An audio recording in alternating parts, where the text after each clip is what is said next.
જે પ્રોજેક્ટ હાલમાં શરૂ થયો છે, એટલે હમણાં જે પ્રોજેક્ટ કોઈ શરૂ થયા નવા, એની અંદર 10% ભાવ વધારો કરવામાં આવશે અને આનો અમલ 1 જુલાઈથી થશે.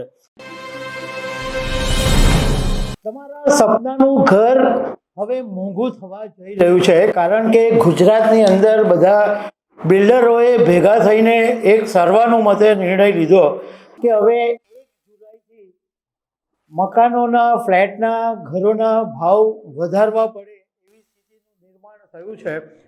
તો 1 જુલાઈથી લગભગ 5 થી 10% જેટલા ભાવ વધી શકે છે. તો આના વિશે તમારી સાથે વાત કરીશ. મારું નામ રાજેશ શાહ છે અને તમે જોઈ રહ્યા છો ગુજરાતના સૌથી મોટા ડિજિટલ પ્લેટફોર્મ ખબરછે.com. અમેરિકા ઈરાનનું યુદ્ધ અને મિડલ ઈસ્ટ પર જે અસરો પડી એને કારણે રિયલ એસ્ટેટ અને ગુજરાતના આર્થિક વિકાસ ઉપર એની અસર પડી છે. આપણને બધાને ખબર છે કે ક્રૂડ ઓઇલના ભાવો તો ભડકે બળ્યા હતા એ વખતે, પણ એની સાથે સાથે જે બાંધકામમાં જે જરૂરી રો મટીરિયલ હોય છે, જેમ કે સિમેન્ટ, સ્ટીલ, ટાઇલ્સ, એલ્યુમિનિયમ, આ બધાના જે ભાવ છે એ 25 થી 60% જેટલા વધી ગયા છે. હવે સ્વાભાવિક છે કે આ બધા રો મટીરિયલ્સના ભાવ વધ્યા એટલે જે પ્રોજેક્ટ કોસ્ટ છે એ વધી ગયું છે. એટલે બધા બિલ્ડરો ભેગા થયા અને એવું નક્કી કર્યું કે ભાવ વધારવા જોઈએ.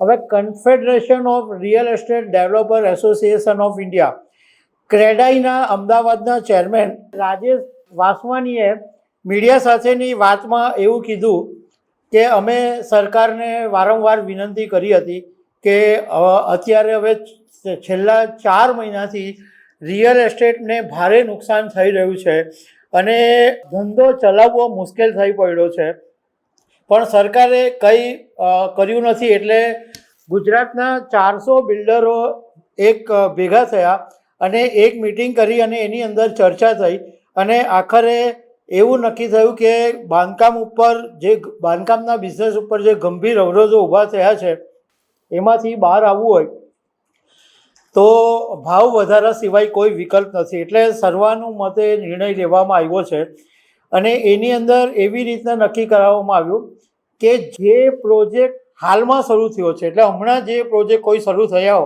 નવા, એની અંદર 10% ભાવ વધારો કરવામાં આવશે અને આનો અમલ 1 જુલાઈથી થશે. અને જે પ્રોજેક્ટો પૂરા થવાની અણી ઉપર છે એમાં 5% ભાવ વધારો આવશે. બિલ્ડરોનું કહેવું એમ છે કે માર્ચ મહિનાથી, આ 2026ના માર્ચ મહિનાથી નવા પ્રોજેક્ટ્સમાં 75% ઘટાડો થઈ ગયો છે અને એમના માટે સર્વાઈવલ કરવું મુશ્કેલ પડી ગયું છે.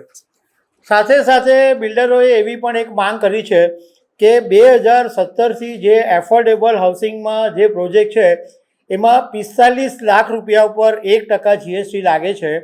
તો આ 45 લાખનો સ્લેબ વધારીને 75 લાખ કરવાની માંગ કરવામાં આવી છે કે 75 લાખ ઉપર 1% જીએસટી લાગે તો એફોર્ડેબલ હાઉસિંગ પણ સામાન્ય લોકોને પરવડી શકે એવું બિલ્ડરોનું કહેવું છે. તો દર્શક મિત્રો, આવી અનેક વાતો સાથે અમે તમને મળતા રહીશું. આભાર.